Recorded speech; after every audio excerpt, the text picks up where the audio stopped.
মুখের কথা আর ধনুকের তীর দুটো জিনিসই একবার ছুটে গেলে আর ফেরানো যায় না।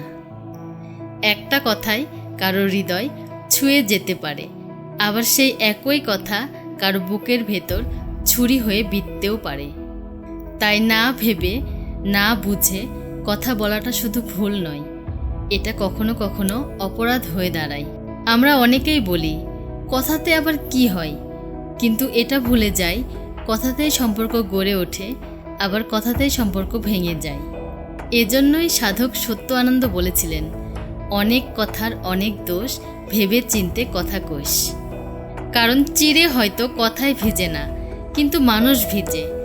বিশেষ করে যাদের মনটা নরম, তাদের ভাঙতে সময় লাগে না, শুধু একটুখানি ভুল শব্দই যথেষ্ট।